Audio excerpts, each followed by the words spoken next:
미스터리를 과학으로 풀어드립니다. 러시아 시베리아 남동쪽에 위치한 이곳. 세상에서 가장 깊고 가장 오래된 장엄한 호수. 시베리아의 진주 바이칼 호수. 우리나라의 3분의 1 크기로 둘레만 2200km에 이르는 이곳에서는 그 크기만큼이나 원인을 알 수 없는 미스터리한 현상이 나타나고 있다. 야, 우리나라의 3분의 1이면 호수 크기가. 과연 어떤 일이 벌어지고 있는 걸까? 1982년 바이칼 호수에서 훈련 중이던 7명의 군 잠수부에게 일어난 충격적인 사건. 그들은 수중 훈련을 위해 수심 50m까지 내려가게 됐고 바로 그 순간 기이한 생명체를 발견하게 됐는데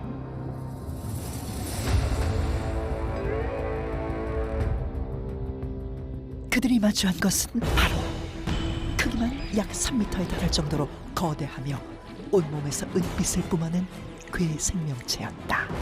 에? 거기다 그들 주변에 어떠한 호흡장치나 잠수 장비도 없었다는 것. 7명의 군 잠수부는 즉시 괴 생명체를 생포하려 했으나 그 순간 알 수 없는 힘에 의해 수면 밖으로 밀려나갔는데 군 잠수부들은 혼수 상태에 빠졌고 즉시 응급처치를 받았지만 이 중 3명은 숨지고 나머지 4명은 몸이 마비되고 말았다. 그 후 이 사건은 외계인들의 소행이 아니냐는 의혹을 받기 시작했는데 이뿐만 아니라 정체불명의 비행물체가 목격되면서 바이칼 호수에 대한 미스터리는 점점 더 커져만 갔다. 그런데 불가사의한 일들은 여기서 끝이 아니었다. 2009년 4월 미 항공우주국 나사에서 공개한 2장의 위성사진. 그것은 바로 자연이 만든 신비한 얼음의 형상, 아이스 서클이었다. 세계 곳곳에선 이와 비슷한 현상이 포착됐지만 바이칼 호수에서 발견된 아이스 서클은 무려 4km에 달하는 초대형 크기였던 것. 그리고 바이칼 호수에서 끊임없이 나타나는 기이한 현상들. 어느 날 잔잔한 호수의 지하 세계가 열린 듯 원형 구멍이 생기며 소용돌이가 발생했는데 일명 악마의 깔때. 호수에서. 맞아, 저 봤어요, 저. 사람들은 이 현상을 보고 죄인들의 영혼을 지하 세계로 끌고 가는 것이라 여겼고 유독 호수가 고요한 날에 소용돌이가 더 크게 나타나 사람들을 두려움에 떨게 했다. 어이구야. 바이칼 호수의 미스터리는 이뿐만이 아니었다. 꽁꽁 얼어붙은 호수 위로 고대 도시가 나타나거나 섬이나 배처럼 보이는 형체가 반복적으로 목격되는데 사람들은 이를 바이칼의 기적이라고 불렀다. 그런데 바이칼 호수에선 이보다 더 믿을 수 없는 기이한 현상이 벌어지고 있었다. 2018년 인터넷을 떠들썩하게 만든 의문의 사진. 얼어있는 바이칼 호수 위로 마치 공중부양을 하듯 얇은 얼음 기둥을 의지한 채 뭐야? 위태롭게 떠있는 돌의 형상. 얼음이야? 떠 있어? 얼음이 됐고 그 위에 돌이 있어? 어머? 미스터리한 이 현상은 오직 겨울 바이칼 호수에서만 일어난다는데 이 희귀한 현상이 알려지면서 바이칼 제네의 존재에 대해 전 세계 네티즌들의 관심이 쏟아졌다. 사람들은 이를 확인하기 위해 바이칼 호수를 찾기 시작했고 놀랍게도 바이칼 제네의 신비로움을 눈앞에서 확인할 수 있었는데 어머, 쟤는 떠 있어. 바이칼 제네는 호수 곳곳에서 포착되어 더욱 많은 사람들에게 알려지게 되었고 수년간 과학자들은 이 현상에 대해 연구했지만 명확한 답을 내리지 못했다.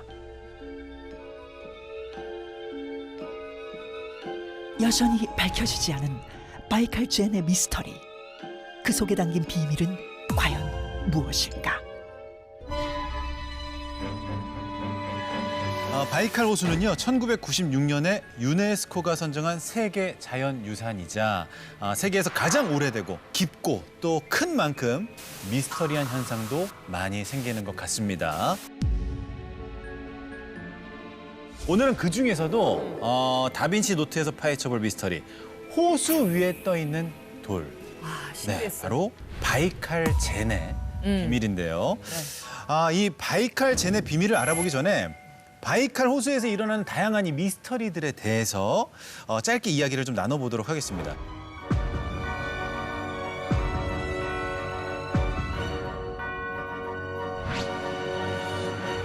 저는 개인적으로 아이스 서클? 아이스. 네, 그게 되게 신기하더라고요. 이게 흔히 볼 수 있는 현상은 아니지 않습니까? 네. 아이스 서클은 보통 이렇게 겨울철에 얼어붙은 물의 표면 위에서 동그랗게 원 형태를 이루면서 생기는 거를 아이스 서클 현상이라고 하는데요.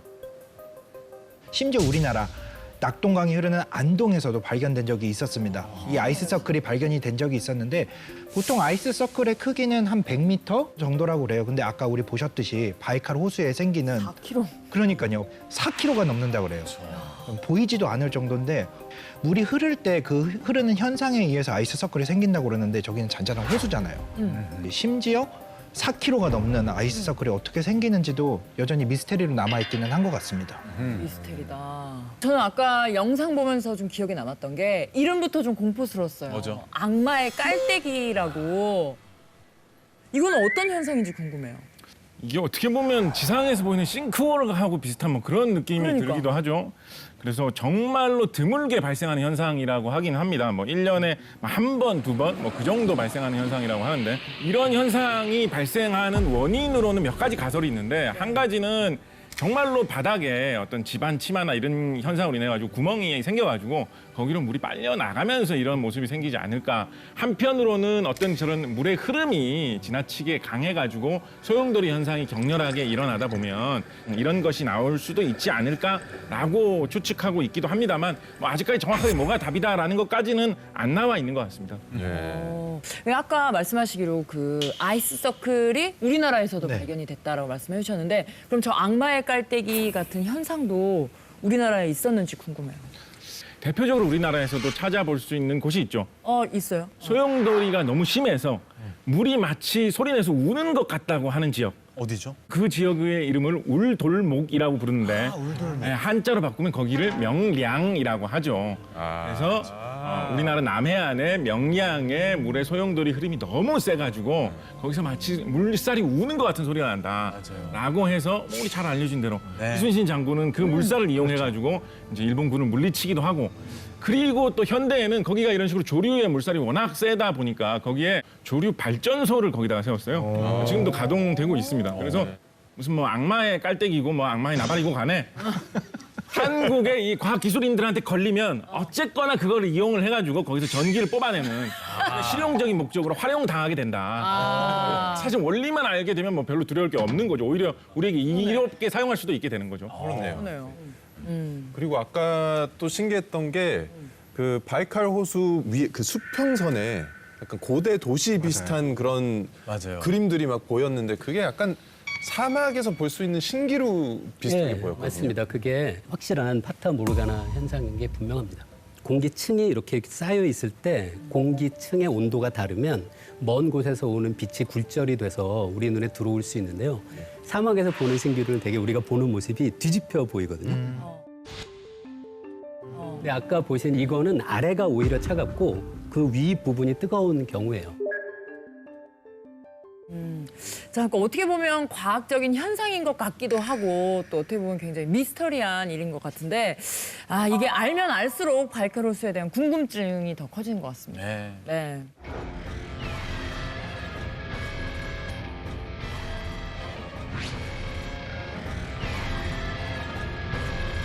이제 본격적으로 오늘의 주제로 들어가 봐야죠. 가장 미스터리한 현상, 바이칼 젠.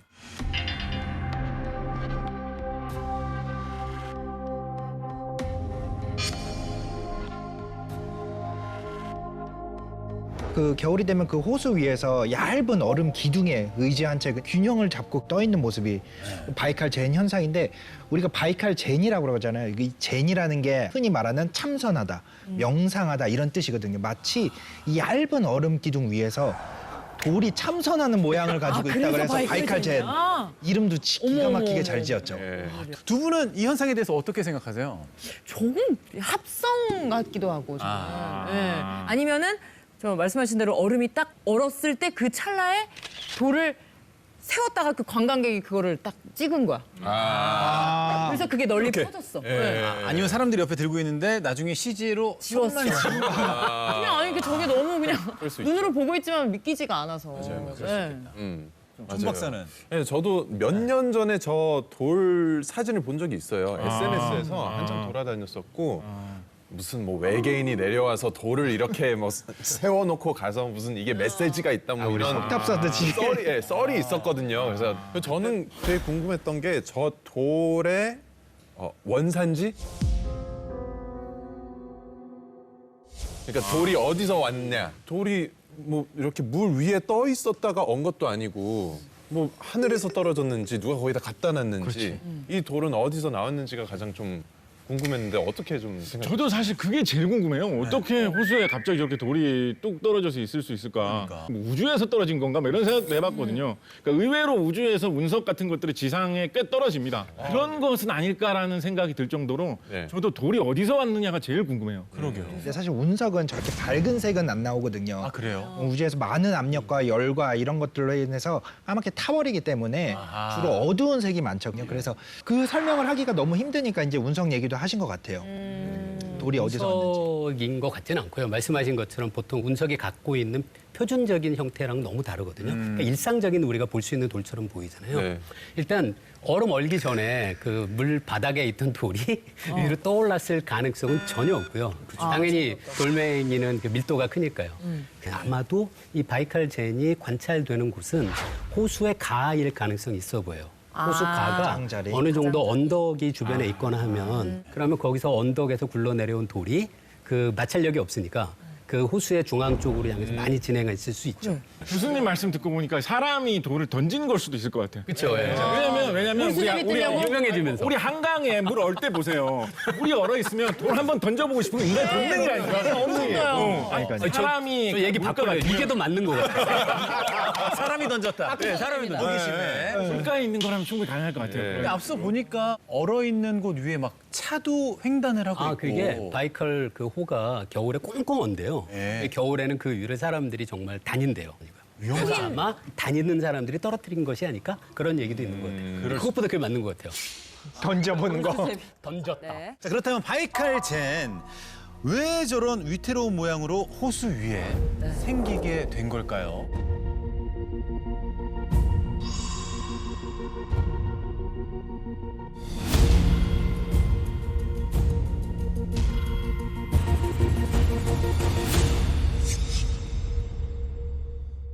이 물리학 입장에서 어떻게 설명이 가능할까요?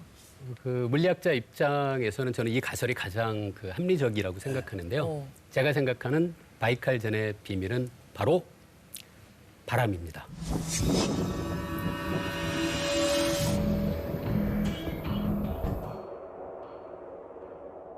바람. 야, 바람이 저렇게 옮겨놨다고요? 그 바이칼 젠이 생기는 때가 겨울인데요. 겨울에 항상 호수의 얼음 위로 시속 100km 정도의 바람이 불고요. 그거를 초속으로 생각하면은 초속 30m 정도예요. 그러니까 1초에 30m라는 엄청난 속도의 바람이 불고 있는 거죠. 이렇게 바람이 불면은 이 호수 바로 위에 얼음 위를 부는 바람이 이 돌을 만나잖아요. 거기서 똑바로 진행하지 못하니까 돌의 아래 부분에서 이렇게 휘돌아 나가게 돼요, 바람이. 강한 바람이 돌 아래 부분에 부딪히면서 그 돌 아래에 있는 얼음들을 깎아내듯이 점점 이렇게 파이게 되는 것 같아요. 이런 거를 그 물리학에서는 승화라고 부르거든요. 승화. 보통은 많은 물질들이 고체 상태에서 기체 상태로 중간에 액체 상태를 거치지 않고 변할 수 있어요. 가장 우리가 쉽게 볼 수 있는 게 드라이 아이스 보면 맞아. 하얀색 기임 같은 게 막 나잖아요. 맞아요. 그게 바로 승화거든요. 그런데 얼음은 드라이 아이스하고는 다르거든요. 우리가 살아가는 온도와 압력에서는 직접 바뀌지를 못해요. 그 우리가 볼 수 있는 그 바람에 의한 풍화 작용과 상당히 비슷한 거죠. 어쨌든 송화라고는 할 수 있습니다. 고체 상태의 얼음이 기체 상태로 변해서 이제 점점 없어지는 거니까요. 혹시 뭐 풍화 작용 좀 쉽게 설명해 주실 수 있을까요? 그 풍화 작용에 가장 쉬운 예가 있어요. 대만의 예류 지질 공원이라는 데가 있어요.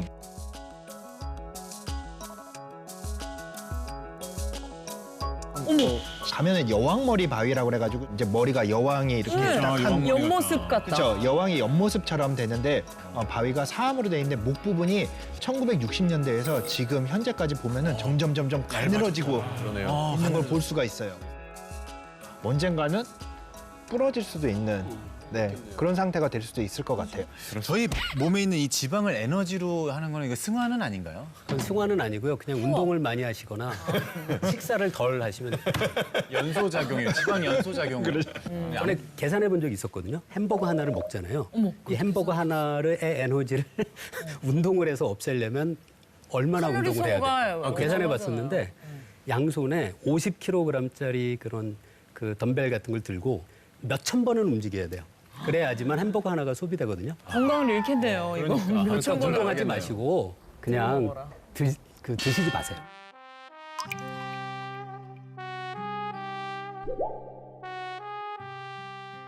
근데 저는 이런 이야기를 들으면 햄버거가 더 맛있게 이게 이 정도의 가치가 있는 거구나. 이게 이렇게나 없애기 어려운 거구나. 이런 생각이 들어가지고 귀한 이 더 맛있게 느껴요. 한 입이 귀하지, 한 이 입이. 논리를 맛으로 승화시켰네. 나 앞으로 맛있는 거 먹을 때 이런 멘탈을 가지고 이런 마음가짐을 가지고 먹어야겠어요. 맞아요. 이왕 먹는 거. 정도의 가치가 있어요. 흥미로워졌네요, 네. 이야기가.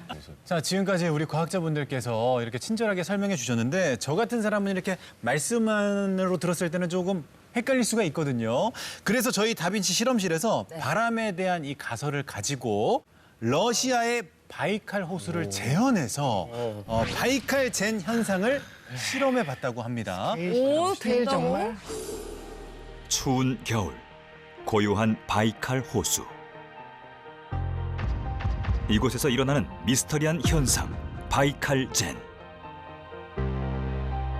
이 현상은 놀랍게도 겨울철, 오직 바이칼 호수에서만 나타난다는데 이 신비로운 현상은 어떻게 일어난 것일까? 우리는 바이칼 젠 현상을 직접 실험해 보기로 했다. 재현을 하기로 했어요. 재현을. 가장 먼저 영하의 온도를 재현해 보기로 했는데 하지만 그렇죠. 현재 서울은 폭염이 기승을 부리고 있는 상황. 냉동 창고 같은 데 가야지 뭐. 유사한 환경을 위해 실험 장소를 수소문해 보았다. 그렇게 찾아온 역대급 실험 장소. 무려 영하 19도의 대형 냉동 창고를 찾아낸 다빈치 실험군단. 뭐 하는 데지? 한겨울 바이칼 호수의 평균 기온과 비슷한 영하의 날씨를 완벽하게 재현했다. 야, 스케일 크다. 바이칼 젠을 재현하기 위한 다음 실험 조건은 바로 이번 실험의 핵심, 바이칼 호수의 바람을 만들어줄 차례. 바이칼 호수에서 부는 바람을 유심히 살펴보면 그 흐름이 강하고 균일하다는 걸 알 수 있는데 그래서 우리는 비슷한 형태의 바람을 만들기로 했다. 그렇지, 그 센 바람을 어떻게 만들지? 아, 좋을 것 같아. 초속 30m를? 구현이 될까요? 자연의 균일한 바람을 만들기 위해 조사한 결과 일명 풍동 장치를 이 실험에 적용시켜 보기로 했는데 풍동은 균일한 공기의 흐름을 만들어 기류가 물체에 미치는 영향을 실험하는 터널형의 장치를 말하는데 보통 비행기나 우주선 실험할 때 풍동 실험을 많이 해요. 주로 자동차, 비행기 등의 성능 테스트에 사용된다. 일반적인 바람의 흐름은 나팔 모양으로 퍼지지만 풍동을 이용한 실험에서는 바람이 일정하게 평행으로 부는 걸 볼 수 있었다. 실제로 풍동 바람은 바이칼 호수의 바람과 비슷한 형태를 띠고 있는데 그래서 다빈치 노트에서는 풍동 모형을 직접 제작했다. 바이칼 호수의 바람이 되어줄 1등 공신. 바람을 직선 형태로 만들어줄 서큘레이터도 장착. 거기다 풍속을 높여줄 대형 강풍기도 등장했다. 두 번째 조건, 바이칼젠을 만들어줄 바람까지 출격 준비 완료. 이게 된다고? 그리고 추운 날씨에 꽝꽝 얼어붙은 바이칼 호수를 구현하기 위해 준비한 단단한 두께의 대형 얼음과 빠른 결과를 도출하기 위해 얼음보다 승화 속도가 수백 배 빠른 드라이 아이스도 준비했다. 바이칼젠이 되어줄 타원 형태의 돌까지 등장. 이제 모든 실험 준비는 끝났다. 진짜 궁금한데요? 그리고 비장해요. 베일에 쌓인 바이칼젠을 재현하기 위해 이 실험을 설계한 전문가까지 등장. 참고로 물리학자십니다. 아, 두 분 다. 정창욱 교수님. 과연 호수의 바이칼젠의 모습 그대로 구현해낼 수 있을 것인가? 바이칼젠 재현 실험 스타트! 먼저 바이칼 호수와 똑같이 윗면에서만 승화가 일어날 수 있게 얼음과 드라이 아이스를 단열재 안에 넣어주었다. 생각보다 준비 많이 하셨네요. 세세하네요. 그 다음 단열재를 풍동 모형 안쪽에 넣고 얼음과 드라이 아이스 위에 타원 형태의 돌을 올려주었다.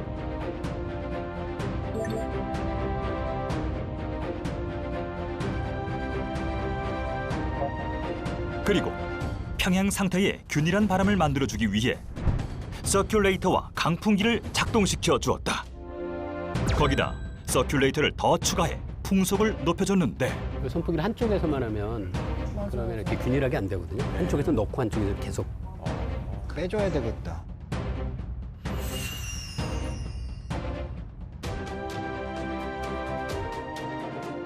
과연 이 실험을 통해 바이칼젠의 비밀을 풀 수 있을 것인가?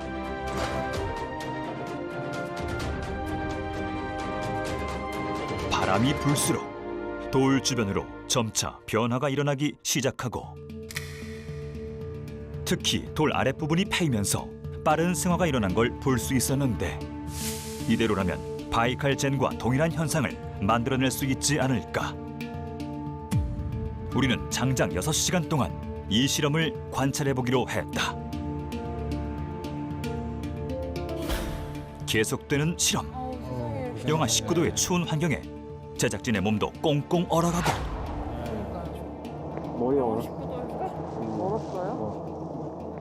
머리카락과 속눈썹마저 얼려버리는 극한의 추위. 그래도 실험은 계속된다. 끝까지 포기하지 않는 다빈치 노트의 실험 정신. 영하 19도에. 시간이 지날수록 돌 밑부분이 점점 변화되는 모습을 볼 수 있었는데 6시간 경과 후 관찰 실험 종료. 드디어 실험 결과를 확인할 차례.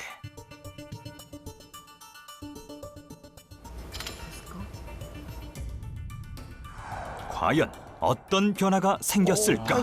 밑쪽에 보면 이렇게? 승화 속도가 느린 얼음 위 돌은 변화가 없는 반면 아, 그 얼음은 어쩔 수가 없어요. 얼음은 어렵죠. 승화가 빠른 드라이 아이스는 돌 주변이 파여 있는 걸 관찰할 수 있었다. 그럼 이게 이제 시간이 오래되면 더 파일 수 있다라는 거죠. 작은 기둥 가운데 그러네, 기둥이 그러네, 있어요. 그러네. 그럼. 실험 전후를 비교한 결과 돌 아랫부분에 승화가 일어난 걸 확인할 수 있었다.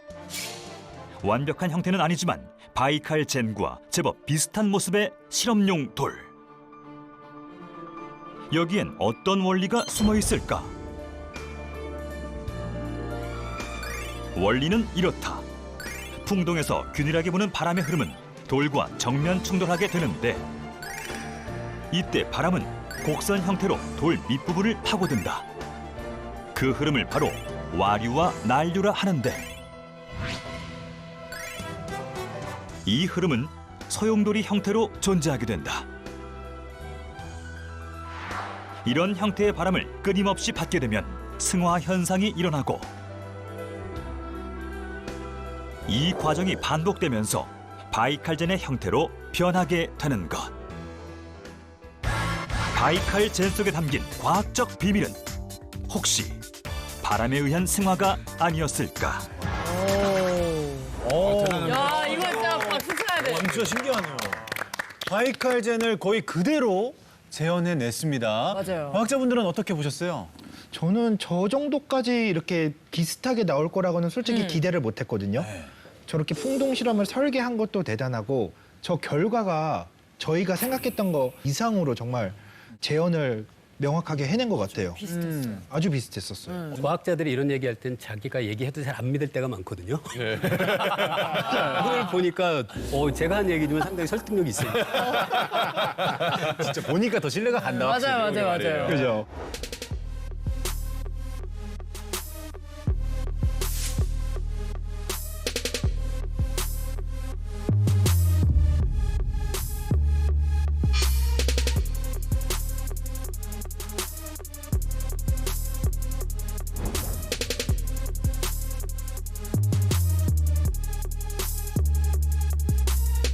자, 바이칼젠의 비밀에 대한 또 다른 가설 뭐 없을까요?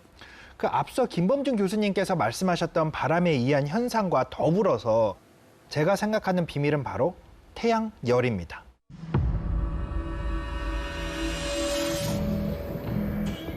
태양열. 네. 태양열. 지금 저기는 냉동창고였잖아요. 그렇지만 바이칼호는 자연에 노출되어 있는 상태잖아요. 그러니까 낮에는 태양열이 분명히 존재를 할 거예요. 아무리 겨울이지만. 해가 뜨니까. 그렇죠. 그러면 태양열이 있다면 물은 대부분의 태양빛을 이제 반사를 시킨다든지 투과를 시킨다든지 이렇게 하는 반면에 그 위에 얹어져 있는 돌은 대부분의 열을 흡수를 하겠죠. 그렇죠. 그리고 세상의 모든 물체는 적외선으로 다시 그 열을 내뿜어요. 흔히 우리가 그 열을 복사열이라고 그러거든요. 우리가 겨울철에 그 난로에 틀어놓으면 거기에 열이 전달이 되잖아요. 그렇게 열이 전달되는 방식을 복사라고 그래요. 네. 그래서 그 돌에 의해서 열이 복사가 진행이 되면은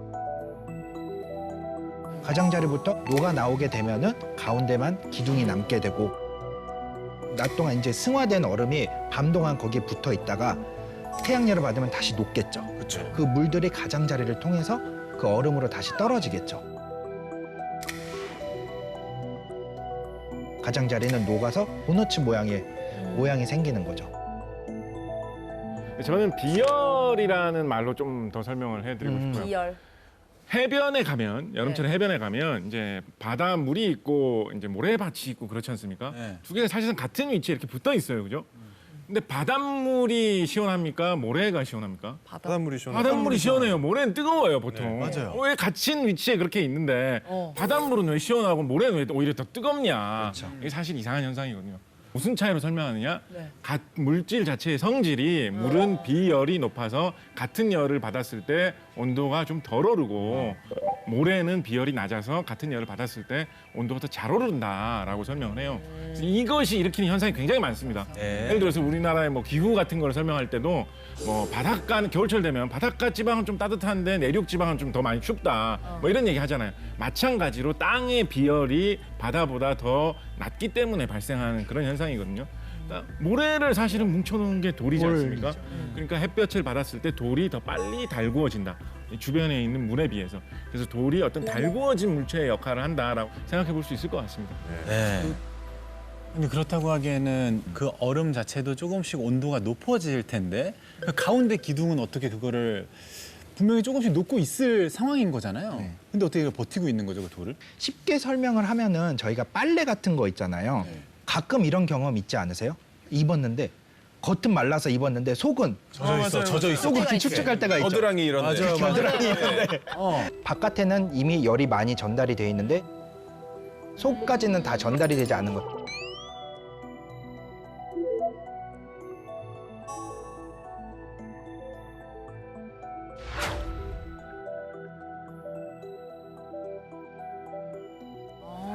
그럼 그 물기둥을 그 겨드랑이라고 생각하면 되겠네요. 얼마나. 네. 자, 바이칼젠이 어떻게 생기게 되었는지에 대해서 말씀들 들어봤는데요. 바람과 햇빛으로 가능할 수도 있겠다라는 생각이 들었습니다. 하지만 우리 존 박사 아직까지 얼굴에 물음표가 있습니다. 아, 매섭네요. 아주 매서워요. 사진을 잘 보잖아요. 네. 사진을 보면 돌마다 무게와 크기, 뭐 생김새도 다 다른데 그래. 정말 마치 계산이라도 한 것처럼 완벽하게 중심을 잡고 있어요. 맞아.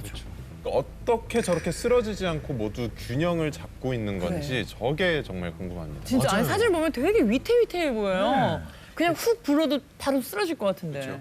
제 생각엔 저런 모습이 아니라 그냥 바닥에 쓰러져 있는 돌도 많았을 거거든요. 근데 여러분이 가서 사진을 찍는다면 어떤 사진을 찍으시겠습니까? 올라와 있는 거 찍고. 다시 그런 올려야 올리지. 되니까. 네. 편향도 분명히 있는 것 같은데, 근데 저는 이 중에서도 왼쪽 위에 있는 돌은 그럼에도 신기해요. 불구하고 너무 신기해요. 네. 저는 이런 식으로 생각을 해봅니다. 저 사진에서 자세히 보시면 네. 옆에 약간 눈 같은 것이 보이지 않습니까? 하얀색으로. 예. 저는 저 눈이 원래 상당히 쌓여 있었을 거라고 생각해요. 그래서 눈이 쌓여 있는 위에 돌이 올라와가지고 돌이 애초에 비스듬한 모양으로 잡혀 있었던 거죠.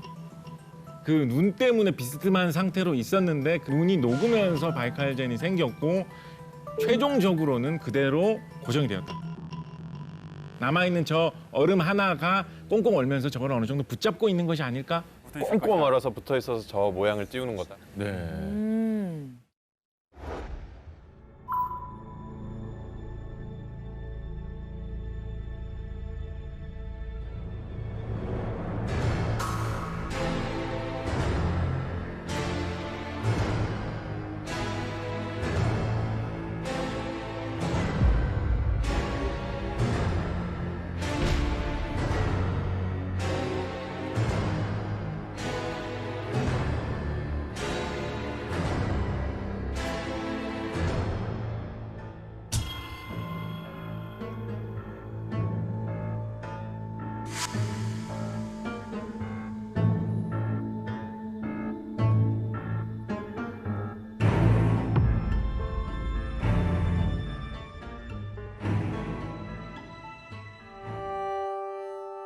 그리스 신화 속 아름다운 한 여인. 그녀는 아테네 여신의 저주로 무서운 괴물이 되고 마는데 그녀의 이름은 메두사. 메두사죠. 절대 메두사의 눈과 마주치지 마라. 메두사의 눈과 마주치는 자 누구든 돌로 변하게 되리라. 그런데 메두사처럼 모든 것을 돌로 만들어버리는 것이 존재한다.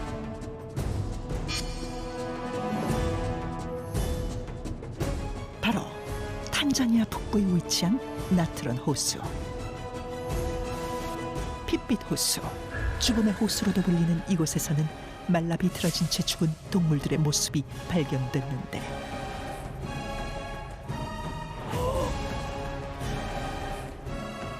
닿기만 해도 몸이 돌처럼 굳은 채 죽는 끔찍한 호수의 비밀.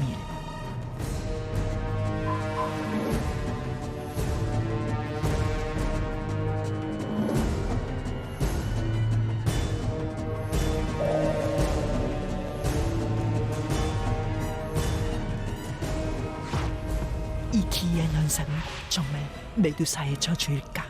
아니면 자연적 현상일까? 자, 오늘의 첫 번째 주제, 메두사의 저주입니다. 뭐 신화 메두사의 저주는 다들 아실 텐데 네. 그게 현실판이 있다라는 겁니다.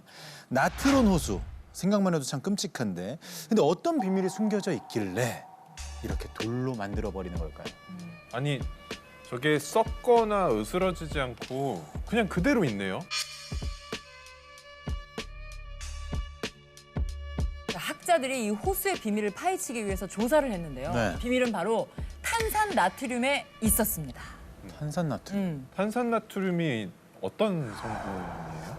요즘에는 탄산 소듐이라고도 하는 성분인데 이 물에다가 녹이면 염기성이라는 성질을 띠게 하는 그런 물질입니다. 산성에 반대되는 염기성, 알카리성이라고 하면 이 생체의 피부나 가죽 이런 거를 잘 녹여요. 아 녹아요 그것도? 네.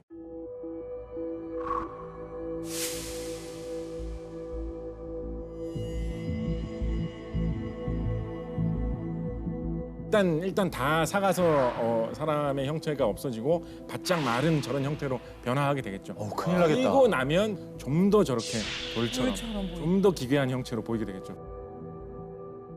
근데 저 호수에 탄산 나트륨을 누가 저렇게 많이 때려 부은 건가요? 그게 정말 신기하죠. 자연적으로 저런 현상이 생기기가 쉽지는 않은데 저 호수 같은 경우에는 근처에 화산이 하나 있다라고 해요.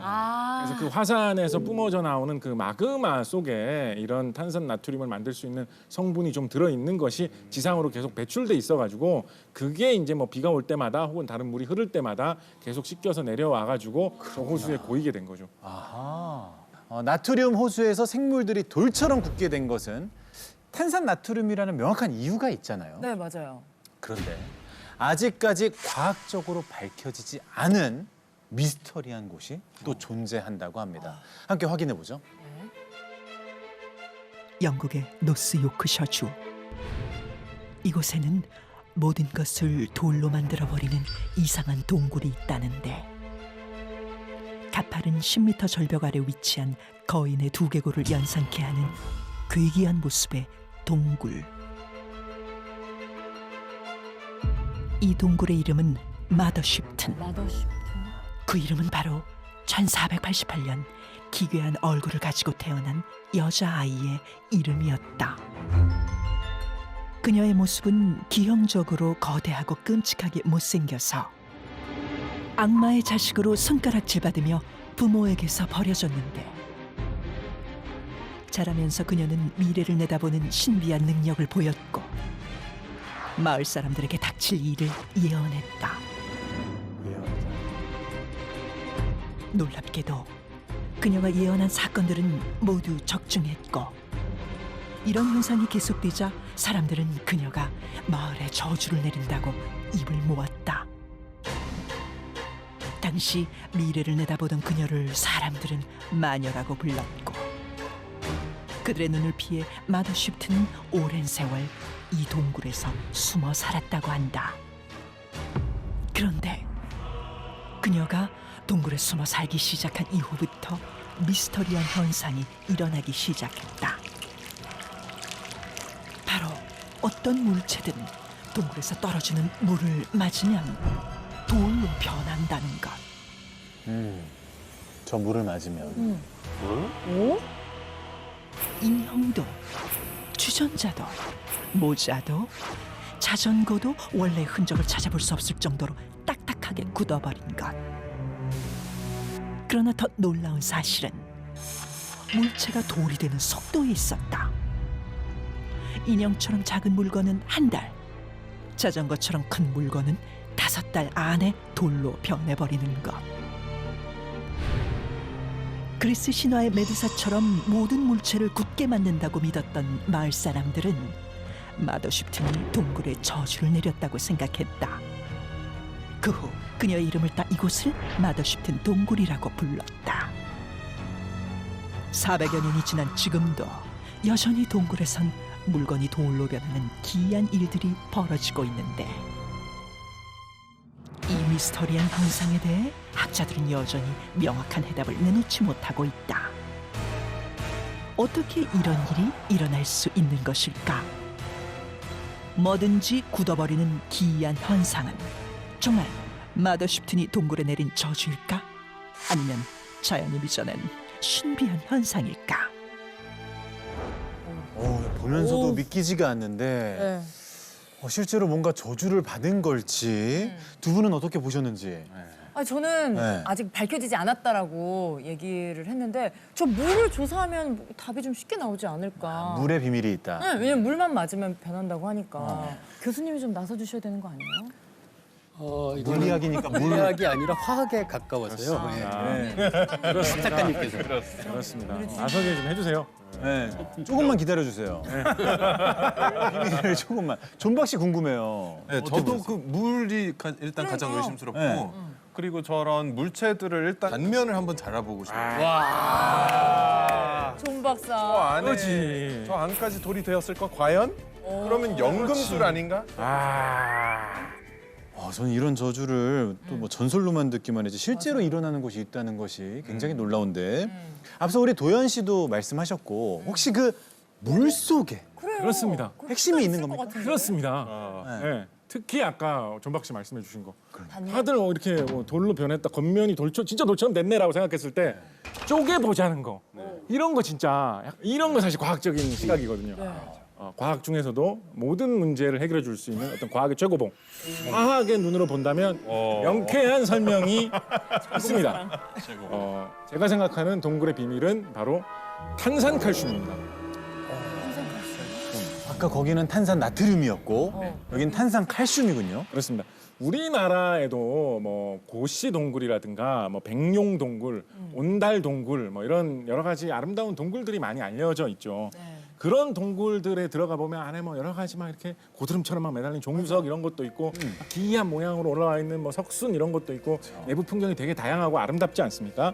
그런 성분들을 생기게 할 수 있는 그 물질, 그 동굴을 이루고 있는 돌인 석회암의 주요 구성 성분이 바로 탄산칼슘입니다.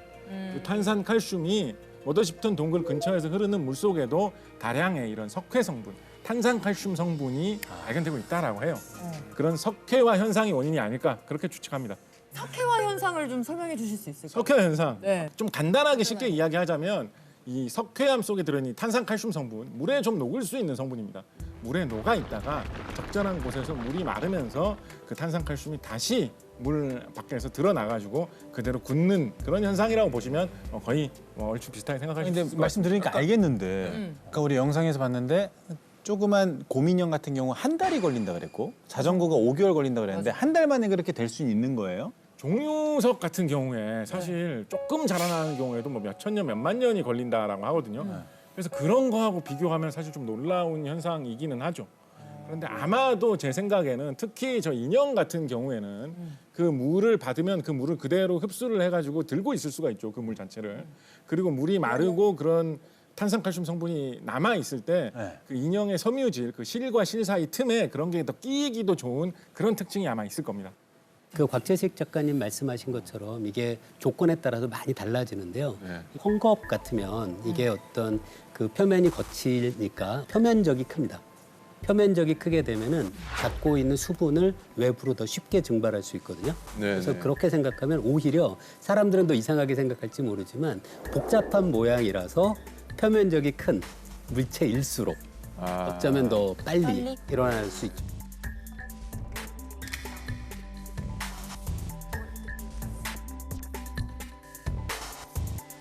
제가 탄산칼슘에 좀 무게를 싣고 있는 또 다른 이유가 하나가 있는데요. 네. 탄산칼슘이 굉장히 흔한 물질이기 때문입니다. 탄산칼슘이라고만 들어보시면 뭐 화학에 쓰는 어떤 특별한 무슨 약품인가 이렇게 생각하실 수 있는데 사실은 굉장히 흔한 물질이에요. 우리 여러분 주변에 있나요? 지금 우리 뭐 스튜디오라든가 아니면 뭐 여러분 사시는 뭐 집이라든가 보통 이 벽이 다 뭘로 돼 있습니까? 뭘로 돼 있습니까 벽이? 시멘트. 뭐 시멘트, 콘크리트, 시멘트로 발라가지고 콘크리트 해가지고 만들잖아요. 네. 그 시멘트의 원료가 석회암이라는 돌인데 그 석회암이 탄산칼슘의 덩어리예요. 그래서 석회암 같은 게 우리나라에도 많이 있어요. 우리나라에 뭐 제천이나 단양이나 이런 데 가면 산 하나가 석회암이고 막 이렇습니다. 그래서 그거를 캐다가 그거를 가공을 해가지고 시멘트로 만들고 콘크리트 만들어서 우리가 집을 짓고 거기서 다 현대인들은 살고 있는 거거든요. 그래서 탄산칼슘이 이렇게 흔한 물질이에요. 그런데 제가 진짜 기막히고 감동적인 이야기 하나 해드릴게요. 뭐죠? 신비로운 이야기. 뭐예요? 들으면 잠을 못 잘 것 같은데. 잠은 잘 그러면 좀 안 되는데. 들어야 될 것 같아요. 그래도 한번 들어보세요. 감동에 설레면서 잠을 못 잔 경험 언제 또 해보셨습니까? 들어보세요. 들어볼게요. 그게 왜 단양, 제천 이런 데는 그렇게 산 하나 되는 높이로 왜 거기에만 그렇게 쌓여 있습니까? 왜? 어디서 왔길래 그 석회암은? 어디서 왔길래? 이거 궁금하지 않습니까? 궁금해요. 어디서 왔느냐? 이거 진짜 기가 막힌 이야기입니다. 그런 석회암 재질 비슷한 그런 재질이 나는 생물을 뭐 떠오르는 거 없어요? 생물? 석회암이 조개, 조개, 굴, 바다에 사는 것들. 산호 이런 것들. 아. 그래서 조개나 산호 같은 것들이 살다가 죽은 그 껍데기가 쌓이고 또 쌓이고 또 쌓이고 그게 계속 눌려가지고 한참 쌓이면 산만큼 되는 거예요. 그게 우리가 쓰는 석회암의 상당수를 차지해. 근데 감동적일 거라고 했죠 제가. 자 그런데 야 잠깐만. 그런데 제천, 단양 이런 다 산골 아니야. 거기 왜 조개가 살아? 생각하실 수 가져가 있는 있죠? 것도 아닌데. 그게 최근에 생긴 게 아니에요. 3억 년 전 정도의 고생대에 생긴 거예요. 이야. 그 시기에는 한반도의 그 지역이 바다에 잠겨 있었던 거예요. 이런 산호나 조개류들이 번성하기 좋은 적도 지방의 따뜻한 그런 지역에 한반도가 그 시대에 있었다라고 학자들이 추정하고 있어요. 그래서 그 시대에 수천만 년 동안 살던 조개 껍데기들이 묻혀가지고 석회암으로 변해서 산이 된 거를 우리가 다시 캐가지고 그걸로 집을 지어서 우리가 그 안에서 지금 살고 있는 거예요. 이야기 아닙니까? 멋있다. 그러니까 이게 여러분 생각해 보세요. 이게 뭐 마도 10톤에서 어떤 마법으로 뭘 돌로 변하게 하고 이것도 신기하지만 수만 년, 수천만 년의 세월 동안 바다에 사는 그러네요. 조개들이 바닷물 속에 있는 성분으로 자기 껍데기를 만든 게 쌓여 있는 거를 몇 억 년 후에 인간들이 파가지고 그걸로 집을 짓고 산다는 게 이것도 정말 놀랍고 신기한 이야기죠. 인정이다 인정. 이거 재밌었어요. 잠 안 올 것 같지 않습니까? 못잘 것 같아. 잠 못 잘 것 같아요. 숙명각인데요. 내가 조개로 둘러싸여 있구나 이 생각이. 정말 멋있었어요. 재밌는 얘기네요. 자, 일단 곽재식 작가님께서 동굴 속 물건들이 굳는 이유가 탄산칼슘 때문이다라고 말씀을 주셨는데 다른 분들은 어떻게 생각하실지. 제가 생각하는 맛없는 동굴의 비밀은 바로 이산화탄소입니다. 이산화탄소 사실 저희가 숨 쉬면서 내뱉는 그렇죠. 이때 나가는 게 이산화탄소잖아요. 그렇죠. 그 석회 현상이 잘 일어나려면 기본적으로 탄산칼슘이 잘 녹는 상태가 되어야 되잖아요. 탄산칼슘이 잘 녹는 상태가 되기 위해서는 물 속에 그러니까 물의 성분이 산성이 되어야 돼요. 이산화탄소가 물 속에 녹으면서 물이 약간은 산성 성분을 띠게 되거든요. 맛없는 동굴의 물을 분석을 해본 결과 녹아 있는 이산화탄소 농도가 약 300 ppm 정도.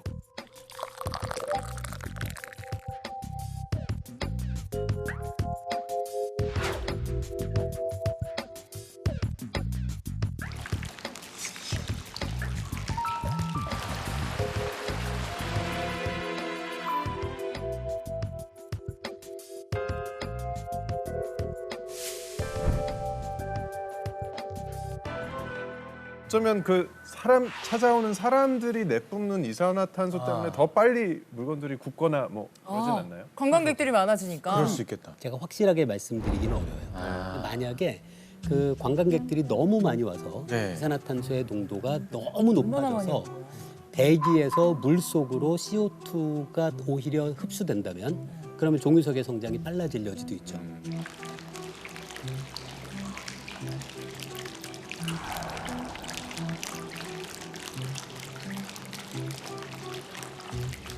이렇게만 이야기하면 뭐 이산화탄소가 되게 저주받은 무서운 물질인 것 같지 않습니까? 근데 과학기술의 세계에서는 이런 현상이 일어나면 이걸 또 역이용해가지고 생활에 유용하게 사용하기도 합니다. 어디에 사용을 하느냐? 불이 났을 때 물을 부어가지고 불을 끄잖아요. 그런데 뭐 아주 정밀하게 관리되어 있는 뭐 반도체 공장이다 이런 데 같으면 물을 부어버리면 장비가 다 고장나 버릴 거 아니에요. 그래서 물을 함부로 부을 수가 없거든요. 그러네요. 그렇다고 분말 소화기 같은 거 뿌리면 소화기 뿌리면 어떻게 되시는지 아시죠? 하루가 다 끼어요. 그래서 또 장비를 못 쓰게 된단 말이에요. 그래서 그럴 때 이산화탄소를 탱크에다가 쟁여놨다가 불이 나면 그 이산화탄소를 뿌려버립니다. 그럼 이산화탄소가 낮게 깔리면서 산소를 차단해가지고 불을 꺼주는 역할을 해요. 이산화탄소 소화기예요. 불 끄는 용도로 사용을 합니다. 오히려 재난을 막는데 이 성질을 갖고 있는 이산화탄소를 역으로 이용하는 거죠. 자, 지금 탄산칼슘 때문이다, 또 이산화탄소 때문이다. 다양한 의견들이 나오고 있는데 저희 다빈치 실험실에서 마더쉽튼 이 동굴을 재현을 해서 실험을 진행했다고 합니다. 자, 과연 탄산칼슘과 이산화탄소만으로 마더쉽튼의 비밀을 파헤칠 수 있을까요? 자연이 만들어낸 경이로운 선물 동굴. 오랜 세월이 빚어낸 이곳에는 다양한 동굴 생성물이 존재한다. 수천 년, 수만 년에 걸쳐 동굴에 석회 물질이 쌓이게 되는데 천장에서 발달하는 종유석, 바닥에서 성장하는 석순, 이 둘이 맞닿아 생긴 석주까지 신비한 자연의 작품이 만들어진다. 이렇게 만들어진 것들을 석회 지역물이라 부르는데 이처럼 석회 물질의 침전은 돌처럼 딱딱하게 굳는 특징을 갖고 있다. 영국 마더쉽튼 동굴에서 일어난 미스터리. 뭐든지 돌로 만드는 이 동굴의 기이한 현상 역시 마녀의 저주가 아닌 석회 물질과 관련된 건 아닐까. 그래서 다빈치 노트 실험실에서는 서울과학기술대학교 정밀화학과 연구실에서 전문가와 함께 직접 실험해봤다. 먼저 가장 중요한 실험 조건. 우리는 동굴과 최대한 비슷한 환경을 만들기로 했다. 그치. 환경이 비슷해야 되잖아. 영향을 많이 받으니까 또. 첫 번째 조건은 바로 이산화탄소 수치. 일반 물에 녹아있는 이산화탄소 수치는 약 10ppm. 아까 말씀하신 ppm 정도. 마더쉽튼 동굴 물속에 녹아있는 이산화탄소의 수치는 약 300ppm. 무려 30배나 높게 녹아있는 이산화탄소 수치. 그렇다면 돌로 굳는 현상의 비밀은 높은 이산화탄소 수치와 연관돼 있을까? 동굴 속 석회수에는 칼슘이온 농도가 높은데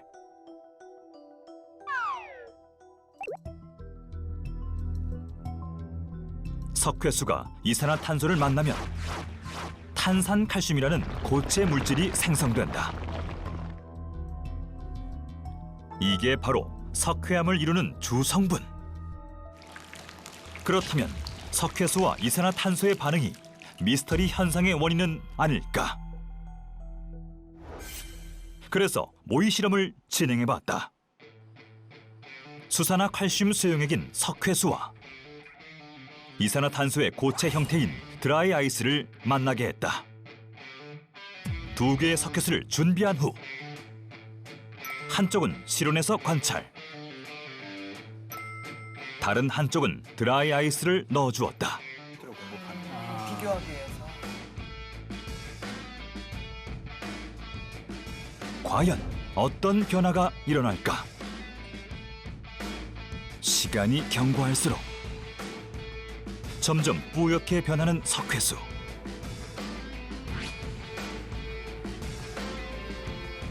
실험 결과 드라이 아이스를 넣은 쪽에 침전물이 더 많이 생겼다.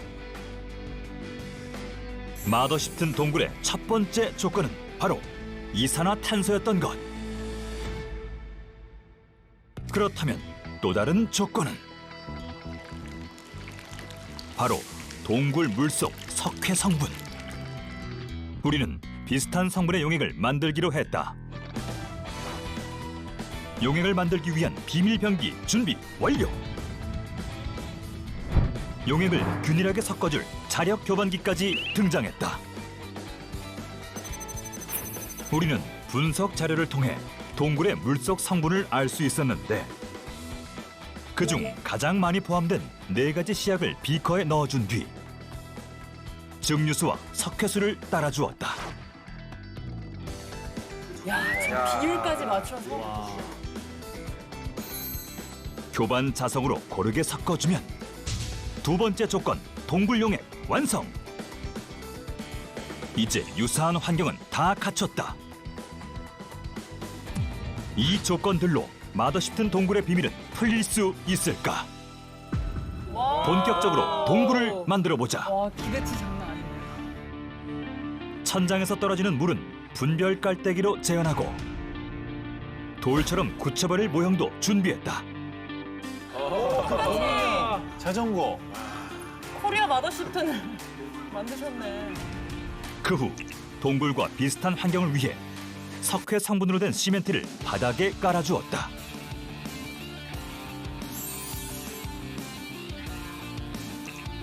그리고 돌이 될 모형도 각각 배치해 주었다.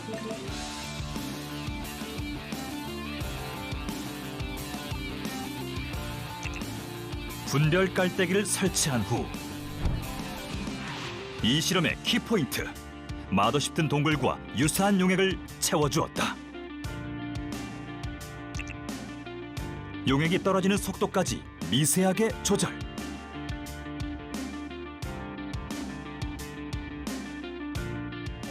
진짜 된다고? 와, 이거 되면 대박 아니에요? 이산화탄소 농도를 높이기 위해 드라이 아이스도 세팅했다. 마더시튼 동굴 재현 완료. 우리는 2주간 관찰 실험을 하기로 했다. 시간이 흐르고 과연 어떤 변화가 일어날까? 지금 바로 스튜디오에서 공개된다.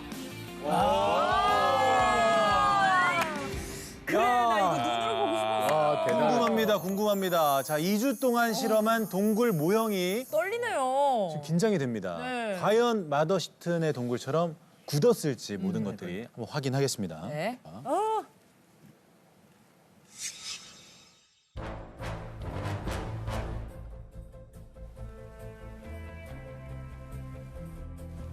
우와. 자전거가 가장 눈에 띄게 이걸 한번 들어봐도 될까요? 이게 근데 우리가 이건 진짜 많이 어, 지원이 된 2주인데 이 정도면 2년, 20년 정도 되면은 거의 그렇죠. 자 인형을 한번 네. 인형도 여기 저도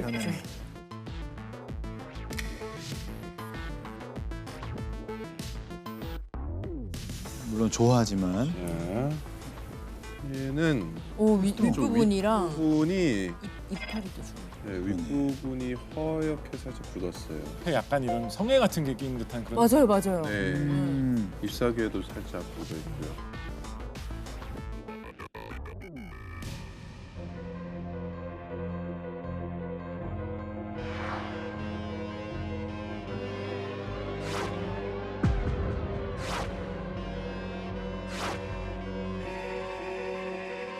과학자분들은 이 현상에 대해서, 이 실험 결과에 대해서 어떻게 느끼실지 궁금해요.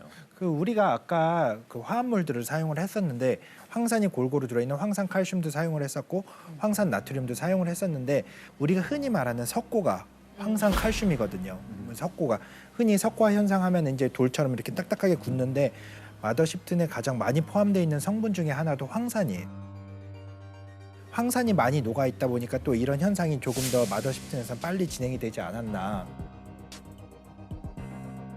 근데 뭐 전 개인적인 생각입니다만 네. 아무리 뭔가 다른 상황들 때문에 더 빨리 될 수 있다고 해도 100년에 1cm 자라는 것이 한 달에 5달 만에 이렇게 된다는 것이 아직까지 저는 미스테리다라는 생각이 또 들기도 하는데 이게 온도 조건이나 이런 주변 조건을 반응이 너무 잘 되게 인위적으로 올렸을 경우에 용액이 내려오는 과정에서 이미 굳어버려가지고 그런 거를 지키면서 실험을 했는데도 이 정도 결과가 나왔다라는 것에 대해서는 아하. 저는 뭐 이 실험을 한 제작진의 노고에 대단하다. 감탄을 금할 수 없다. 생각하고 싶습니다. 과학자 입장에서는 굉장한 실험이었다. 그렇죠. 네, 그렇습니다. 감사합니다. 저게 꼭 화학자 입장에서 아니어도 물리학자가 봐도 네. 정말 엄청난 실험이었다는 거는 저희도 같이 말을 할 수 있을 것 같아요. 아니 근데 화학자나 물리학자의 시선이 아닌 방송인의 시선으로 개구먼이 봐도 저 실험은 저렇게까지 하는구나. 그걸 구현해내려고 시도했다라는 것부터가 저는 고생이 대단하시다. 많네요. 처음에는 진짜 이 메두사의 저주나 마녀의 저주일까 의심이 되기도 했었는데 오늘 실험을 통해서 이게 어떻게 하다 보면 좀 굳을 수도 있겠다라는 생각도 들기도 하고요. 저는 아까 영상을 보는데 한 가지 조금 신경 쓰이는 부분이 있어가지고 아, 또요? 어떤 거죠? 그 마더시튼 동굴의 내부를 자세히 못 보셨죠? 네.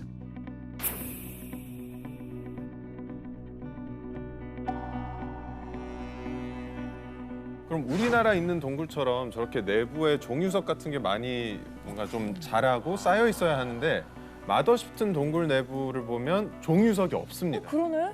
그리고 동굴 외부에서만 이렇게 물건들이 굳혀지고 그러니까 왜 이러는지 어떻게 이런 일이 일어날 수 있는 건지 뭐죠? 야 이거 뭐죠? 종료석이 없다는 거는 말이 안 돼. 이거 그럼 뭐 잘못된 거 너무 아니에요? 이상한데 이거는? 안에서는 왜 그래? 모든 게 다 무너지는 느낌인데요? 작가님이 이렇게 여태까지 설명을 다 해주시고 혹시 이게 물이 안쪽에는 안으로 바깥에만 물이 흐른다든가 뭐 이런 거 아닐까요? 아 작가님이 지금 질문 주신 거예요? 예, 이거 가서 봐야지 알 수 있을 것 같아요. 저를 영국으로 좀 급파를 해주시면 아, 뭐 마더십튼 동굴. 적절한 어떤 체재비, 어떤 적절한 출장비 지원을 해주시면 예. 완벽하게 파악을 해드릴 수가 있는데 그러진 못해서 좀 그럼 뭐 아쉽다. 가능성이라든지 이게 이렇게 된 건 아닐까 저렇게 된 건 저는 아닐까. 물길이 안쪽으로는 안 흐르고 바깥쪽으로만 흐르고 있는 거 아닌가? 그게 지금 떠오를 수 있는 좀 유일한 생각이에요. 근데 여전히 내부에는 왜 그런 물이 안 떨어지는가? 그렇죠. 그러니까. 그거는 사실은 지금 그것도 우리가 판단하기는 사실은 또 다른 미스터리가. 아, 미스터리네요. 네. 직접 가서 봐야지 확실히 알 수 있을 것 같은데. 같이 가시죠.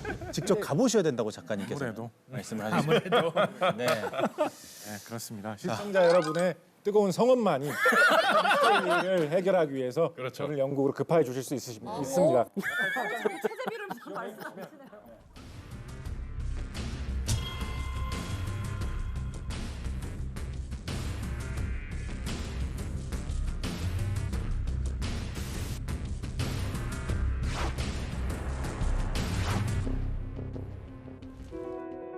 그리스 신화 속 프로메테우스는 꺼지지 않는 불꽃을 훔쳐 인간에게 선물했다.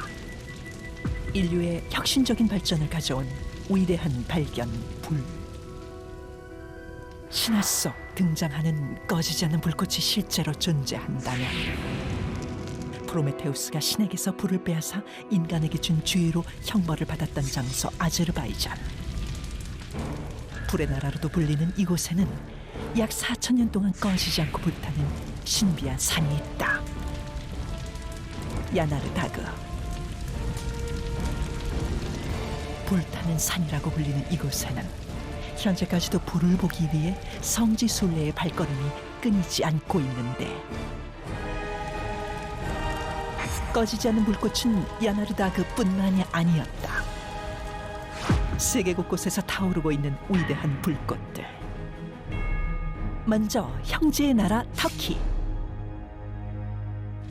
얀탈리아 지역에 위치한 올림포스 산에는 2,800년 동안 타오르는 불멸의 불꽃이 존재하는데 바로 불타는 돌 야나르 타쉬. 꺼질 듯 다시 살아나는 불꽃의 모습에 지금 이 순간에도 수많은 발걸음이 계속되고 있다. 인도네시아에서도 오랜 역사를 지닌 꺼지지 않는 불꽃이 있다. 무라펜. 무라펜의 불꽃은 15세기부터 타올랐던 것으로 추정되며 2018년 아시안 게임에서 성화의 불꽃으로도 사용되었는데 고대로부터 이어진 이 영원의 불꽃을 사람들은 신의 축복이라 부르고 있다. 그리고 여기 자연이 만들어낸 불꽃들과 달리 인간이 만들어낸 영원의 불꽃도 존재한다. 지름 70m, 깊이 30m의 대형 불구덩이. 바로 투르크메니스탄 카라쿰 사막에 있는 지옥의 문.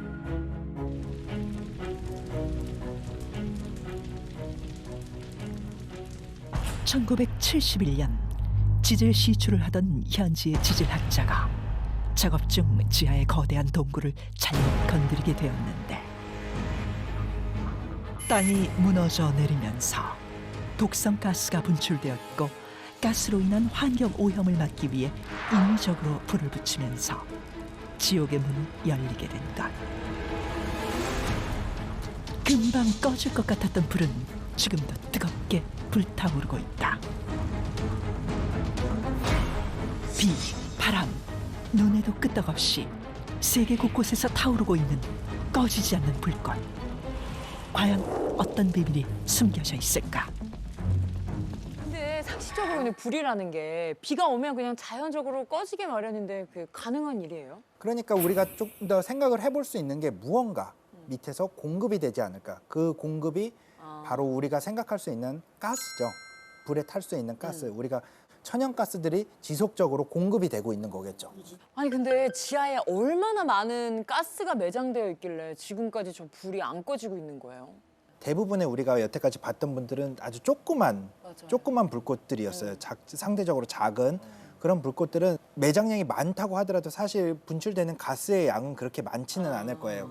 그렇기 때문에 조금만 분출되더라도 아주 오랫동안 지속적으로 불타오를 수 있겠죠. 근데 혹시 매장량이 현재 많다고 하는데 더 추가로 늘어날 수도 있나요? 매장량 불길이 자체가? 커지거나.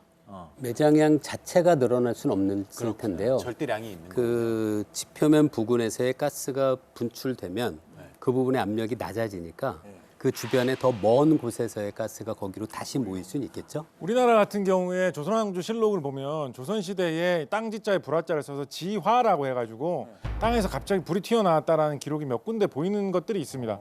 근데 공교롭게도 그 현상이 많이 일어난 장소가 동해안 지역에 많이 나오고 있거든요. 여러분 혹시 아실지 모르겠습니다만 우리나라의 동해안에 동해가스전이라고 해가지고 바다에서 바다 밑바닥을 파가지고 거기서 가스를 뽑아내는 그런 곳이 있어요. 우리나라의 동해에. 그래서 여러분 뭐 어릴 때 혹시 대한민국 기름 한 방울 나지 않는 나라 뭐 이런 말씀 많이 들었죠. 맞아요. 거기서 가스를 퍼내면서 기름도 한 10,000리터씩 뽑아냅니다. 그러니까 사실 우리나라가 기름 한 방울 안 나는 나라가 아니게 된 지 벌써 몇십 년 됐어요. 산유국이에요. 우리나라도 산유국이네요. 몇 만 리터 단위로 나옵니다. 그래서 동해안 지역에 가스가 묻혀 있는 지대는 예로부터 있었고 지금은 그걸 발견해서 캐내서 쓰고 있기도 해요. 그래서 엄청나게 많이 파서 썼거든요. 아마 한 내년, 후내년 정도에 그게 바닥을 드러낼 것 같다라고 합니다. 그러니까 우리나라처럼 석유가 별로 없을 것 같은 나라에도 그 정도는 있는 거거든요. 그러니까 뭐 석유가 많은 어떤 그런 곳에서는 굉장히 많은 양의 가스가 있어가지고 조금씩 새어 나오는 곳에 불이 붙으면 굉장히 오랫동안 계속 불타는 것도 가능하겠죠. 자, 저희가 꺼지지 않는 불에 대해서 계속 네. 이야기 나누고 있는데요. 그중에서도 정말 과학적으로 설명이 불가한 네. 미스터리한 불이 있다고 합니다. 자, 과연 어떤 불일지 바로 만나보시죠.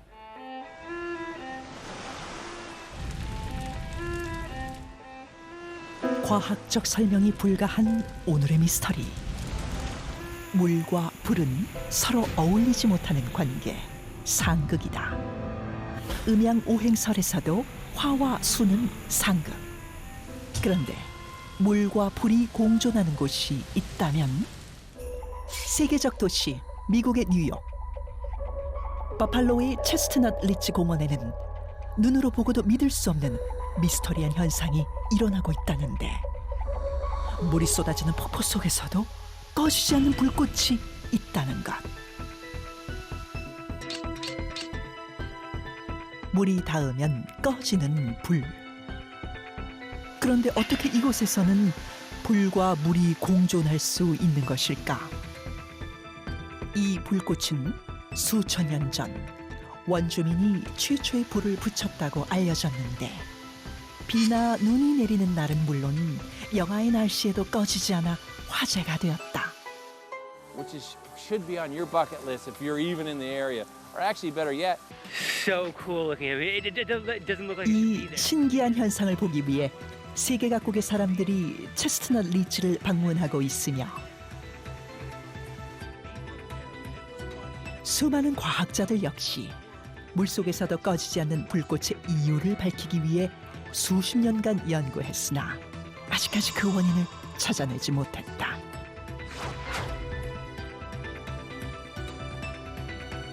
폭포 안에서 타오르는 영원한 불꽃. 과연 진실은 무엇일까? 그래서 아니, 근데- 움직이는 거고. 근데 말이 안 돼. 폭포 안에 지금 불꽃이 안 꺼지고 있단 말이에요. 이곳에도 뭔가 이렇게 나오고 있는 건 아닌가요? 그래, 밑에서나 이렇게. 뭔가 원인이 밝혀져 있지 않다는 게 정확히 뭔지를 모를 뿐이지 뭔가는 불이 붙을 수 있는 기체가 저 바위 틈 밑에서? 사이 어딘가로 계속 끊임없이 나오고 있을 것이다. 네. 저도 같은 생각이에요. 그 안쪽에서 기체가 나오지 않는다면 계속 탈 수는 없는 거거든요. 그래서 저도 어떤 가스가 계속 그 밑에서 나오고 있다. 배출되고 있지 않은 건가 그렇게 생각을 해봅니다. 얼마나 강력한 가스길래. 근데 어떻게 가스만으로 불이 이렇게 꺼지지 않고 맞아요. 불이 튀는데도 지속이. 지속이 될 수 있는 건지. 제가 정말 귀중한 지식, 음. 불의 정체를 여러분께 알려드리겠습니다. 우리가 흔히 착각하는 것 중에 하나가 네. 물과 불이 뭔가 반대되는 성질이 있다라는 이런 식의 생각 많이 하잖아요. 그렇죠. 그리고 뭐 세상을 구성하는 것들 중에 뭐 흙, 물, 뭐 공기, 불 뭐 이런 식의 있다는 이런 생각 많이 하잖아요. 그렇게 생각을 하다 보면 불도 어떤 물질인 것처럼 생각하기 쉽거든요. 네. 불도 뭔가인 것처럼. 그런데 사실 불은 그런 게 아니에요.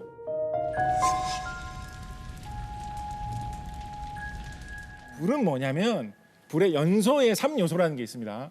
산소, 불이 탈 수 있는 연료, 그 연료의 온도를 올려줄 수 있는 점화원. 그 세 개가 있는 상황에서 연료가 산소하고 빠른 화학 반응을 열 때문에 일으키면서 열과 빛을 내뿜고 있는 그 모습이 불인 거예요. 아, 그 현상이 불이지 네, 그 어떤 모습이 형태가 있는 게 아니라. 연료가 빛을 내뿜고 있는 하나의 모습이 불인 것이지 불이라는 뭔가가 따로 있는 게 아닙니다. 그렇게 생각을 해본 적이 없네요, 저는. 맞아.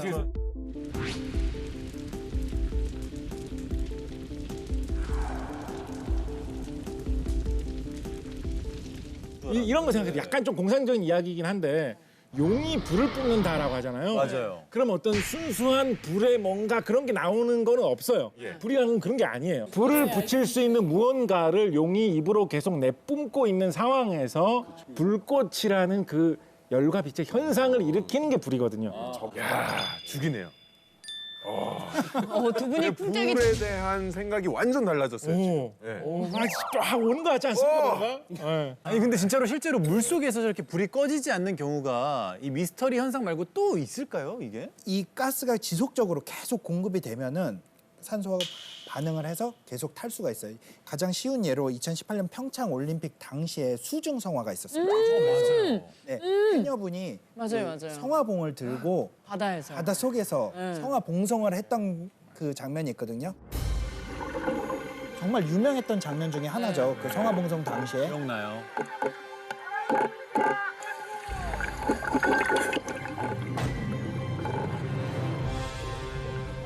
저 밑에서 높은 압력으로 가스가 계속 나오는 거예요. 불 모형인 줄 알았어요. 네, 그래, 저게 약간 뭐 플레어나 이렇게 맞아. 불꽃 같은 건 줄 알았는데.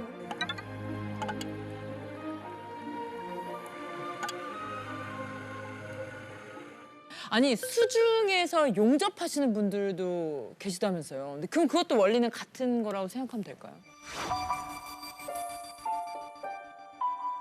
그 원리는 좀 다른데요. 앞에서 성화 봉송할 때는 이게 가스에 그 연소성 가스와 함께 산소도 같이 아마 공급됐을 거예요. 그 수중 용접은 순간적으로는 아주 좁은 영역이지만 굉장히 높은 온도를 만들어낼 수 있어요. 이것도 진짜 신기한 겁니다. 네. 공기 스파크라는 게 공기가 내뿜는 빛이라는 거 아니에요.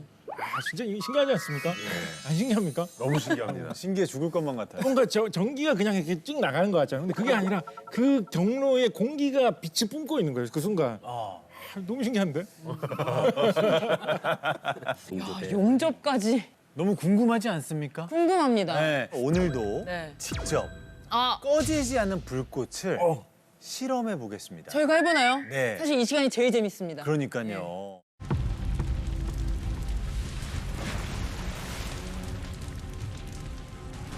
아직 원인이 밝혀지지 않은 오늘의 미스터리 장소.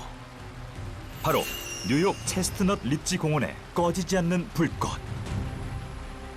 이 불꽃이 더욱 미스터리한 이유는 폭포 아래에서 활활 타오르고 있다는 것인데, 심지어 동굴 바닥에도 물이 가득한 상황.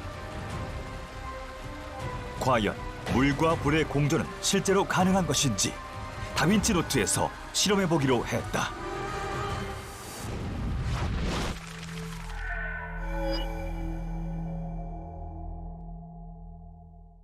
불꽃이 있는 장소는 뉴욕. 그러나 뉴욕에 가서 실험을 할 수는 없는 상황. 그렇다고 실험을 포기할 수는 없다. 뉴욕에 있는 폭포를 그대로 재현해보기로 한 다빈치 노트. 먼저 인공폭포와 인공바위를 전문으로 하는 조형물 제작업체를 방문. 미스터리 장소와 최대한 유사하게 폭포 제작을 의뢰했다.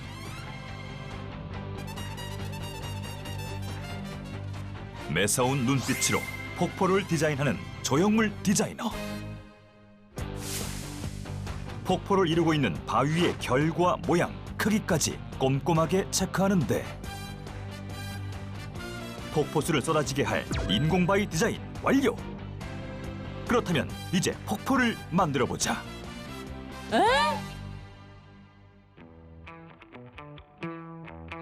본격적으로 폭포를 만들기 위해 가장 먼저 준비한 것은 바로 폭포와 바위 모양을 정교하게 조각할 특수 스티로폼. 제작 도면에 따라 폭포의 형태를 스케치하고 디자인대로 모양을 잡아가는데 높이가 높은 대형 조형물이다 보니 우선 각 부분을 조각한 뒤 폭포의 모양대로 꼼꼼하게 이어 붙여주자 서서히 윤곽을 드러내는 동굴의 모습. 여기서 끝이 아니다. 최대한 비슷한 조건으로 실험하기 위해 체스트넛 리치와 유사한 모양의 바위 결까지 디테일하게 재현했다. 그 후로도 며칠 동안 실제 바위와 같은 질감 표현을 위해 세심한 도색 작업 후 완전히 건조시키기까지 역대급 최장 준비 기간 장장 5일에 걸쳐 작업 완료. 과연 우리는 폭포 아래에서 꺼지지 않는 불꽃을 피울 수 있을까? 야, 이런 재현을 어떻게... 드디어 동굴과 함께 실험 장소로 이동하는 제작진. 그런데 빗방울이 점점 거세지고 있다. 과연 비바람을 뚫고 불꽃은 살아남을 수 있을 것인가? 이곳이 바로 오늘의 실험 장소. 쏟아지는 폭우에도 실험은 계속된다. 뉴욕 체스트넛 리치 공원의 폭포를 최대한 비슷하게 재현한 인공 동굴 준비 완료. 실험을 위한 마지막 준비는 바로 쏟아지는 폭포수를 재현할 물 분사기.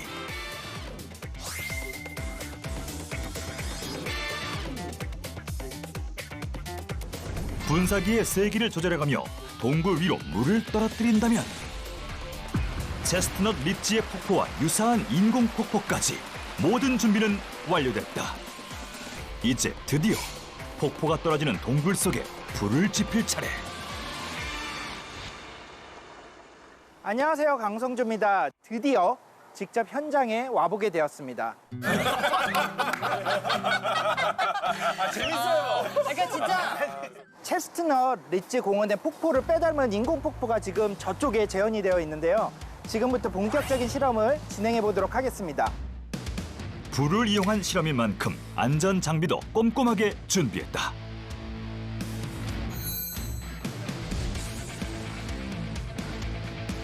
이제 뉴욕 체스트넛 리치 공원의 폭포 속 불꽃을 재현해보자. 시작하겠습니다. 보이시죠? 지금 물이 흐르고 있는 거 보이시는데 여기에 제가 한번 불을 붙여보도록 하겠습니다.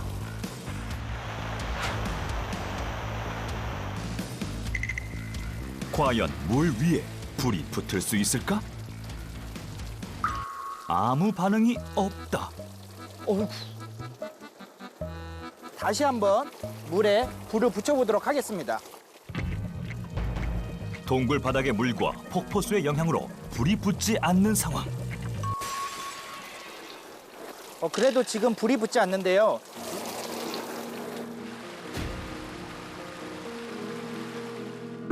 설마 이대로 실험은 실패하는 것인가? 더 가까이 진짜로 불을 한번 붙여보도록 하겠습니다.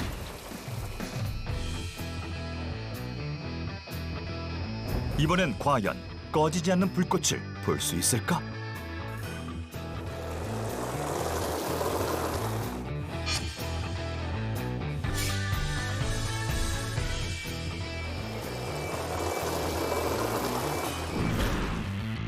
붙었다.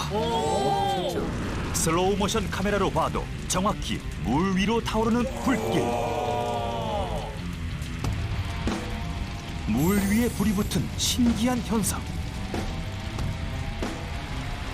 심지어 폭포수를 맞고도 꺼지지 않는데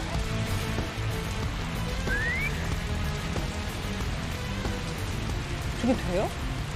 합성 맞죠? 뉴욕 체스트넛 리치 공원과 비교해봐도 흡사한 모습이다.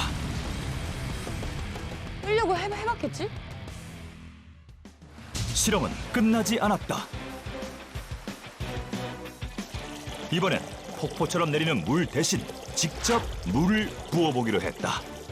양동이에 물을 받아왔는데요. 물을 한번 더 가까이서 부어보도록 하겠습니다. 과연 불꽃은 많은 양의 물을 한 번에 맞아도 꺼지지 않을까?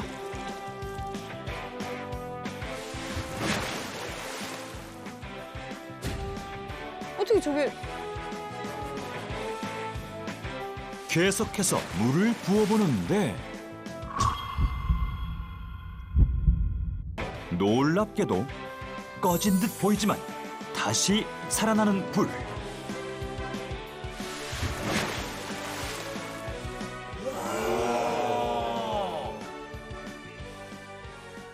여기서 끝이 아닙니다. 뉴욕 체스넛 리지 공원의 영원한 불꽃은 태풍도 이겨냈겠죠? 제가 그래서 강풍기를 준비해서 한번 불꽃에 강풍기를 쏘여보도록 하겠습니다. 과연 불꽃은 강풍도 이겨낼 수 있을 것인가?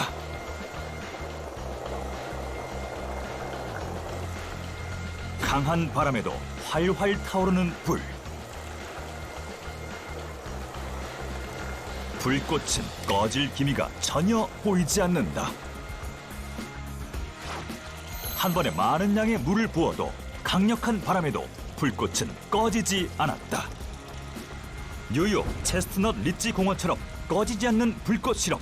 과연 어떻게 가능했던 것일까? 이번 꺼지지 않는 불꽃의 실험, 원리가 궁금하시죠? 제가 지금부터 설명해 드리도록 하겠습니다. 과연 그 원리는 무엇일까? 비밀은 바로 이것. 사실은 동굴바닥 물속에 가스가 공급이 될 수 있도록 특수 장치를 연결을 했는데요. 지금 보이시는 이 장치들이 특수 장치입니다. 체스트넛 리지 동굴 바닥에서 기체 연료가 나온다는 가정하에 다빈치 노트 동굴 바닥에도 가스를 공급하는 특수 장치를 설치한 것. 그래서 불꽃 아래로 기체 연료가 계속 지속적으로 공급이 되고 있었던 거죠. 처음 불을 붙였을 때는 가스가 공급이 되지 않은 상태였기 때문에 아무리 토치로 물에 불을 붙여도 불이 붙지를 않았는데요. 이후에는 가스가 이렇게 공급이 된 상태로 토치를 이용해 불을 붙였기 때문에 물에 불이 붙을 수가 있었던 겁니다. 그렇다. 일반적인 원리로는 물과 공존할 수 없는 불이지만 점화원, 즉 열과 공기 중의 산소에 기체 연료가 충분히 공급되어 불꽃이 물속에서도 절대 꺼지지 않을 수 있었던 것이다.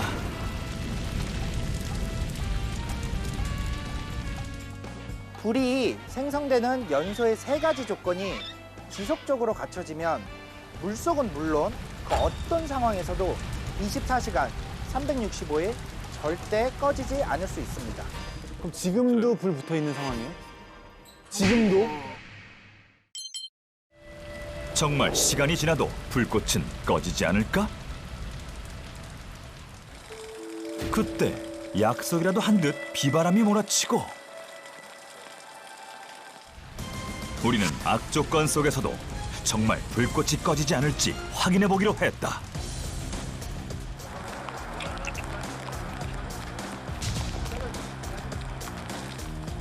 비바람에 강풍기의 바람까지 더한 상황. 빗방울은 점점 거세지는데 그럼 포커스가 아예 안 맞는데요? 안쪽에 물이 들어간다. 5시간 경과. 과연 불꽃은?